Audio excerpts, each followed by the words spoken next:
So today I'm going to show what are called as in Indian language podi or dry chutneys.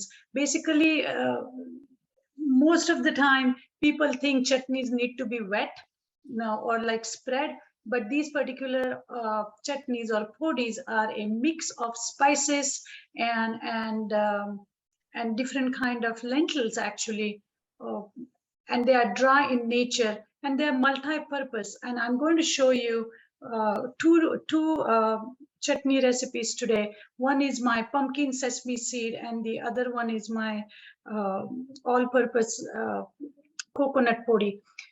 So, and then I'm going to use one of the chutney to make a special dish that I for as a tribute to Chef AJ. It's called my cauliflower potato rasa. So these chutneys are traditionally, like I said, as are used as a little bit of a condiment on the side. But over the years, I have noticed that they can be used as a multi-purpose seasoning almost, and really enhance the nutrient density of whatever dish you are making. So I'm going to start with the one with pumpkin. And let's go over the ingredients real quick here. Very simple ingredients, very interchangeable ingredients. What I have here, I'm making this particular one nut-free, but traditionally peanuts are used in this recipe, but I'm using pumpkin seeds. Now, the reason I want to use pumpkin seed is because of the mineral content of it and a little bit of healthy fat that we need. So I have pumpkin seeds and some sesame seeds. Usually half of whatever main nut or seed I'm taking, I put a little bit of sesame seeds in there and some cumin. And to boost the flavors even more, I'm going to open my magic box here and go with a little bit of turmeric and some cayenne and some red chili powder. Now you can skip the cayenne and the red chili powder if you don't, if you are sensitive to heat, but you can also substitute with a little bit of black pepper. Actually, black pepper and turmeric is a very therapeutic combination because remember, guys, it's all about using food as medicine, but not necessarily, by compromising the taste. So just by this little spice box here, I call almost like a pill box, because every ingredient here, every spice here, every herb here that is used has some sort of a therapeutic effect in our body. So to get started with chutneys, what I have done is I have lightly roasted all these ingredients. Now you can roast them on in cast iron or in a skillet. I usually toast my nuts and seeds and even spices in this little toaster oven here, because I'm trying. It's all about multitasking for me. Making sure that I'm doing like 3 things at one time, and in order to do that, I make sure that my toaster oven is working. So it's a very simple recipe. What I'm going to do, put these chutney ingredients in the little blender that I have.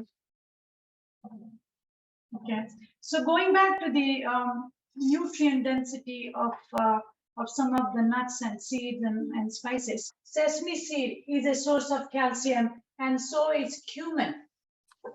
So that's one of the reasons why I decided to use cumin in this recipe and sesame seed in this recipe, because we don't have to drink a glass of milk anymore to get the calcium, but we can use simple things like sesame seeds and cumin.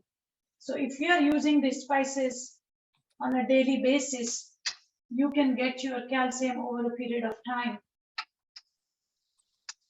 So that's all you need to add to make this podi or dry chutney, or you can call it a seasoning mix, however you want to do it. And then I'm just going to pulse it. You don't want to grind it too fine.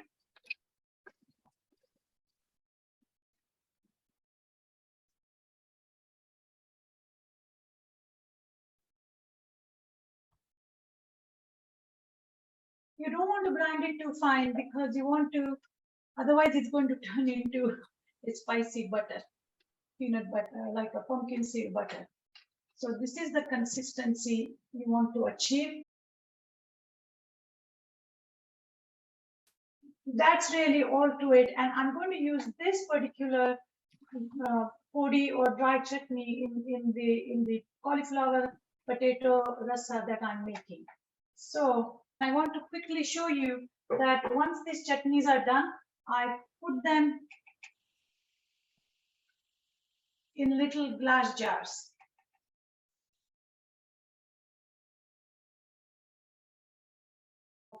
You can sprinkle it on a salad or on vegetables, steamed vegetables. You can sprinkle it on your potatoes that you eat. So there are really multiple uses of this mix. And I have not put any salt in it. So if you want to just add a little bit of salt, sea salt, that's fine. But if you are dealing with any kind of cardiovascular disease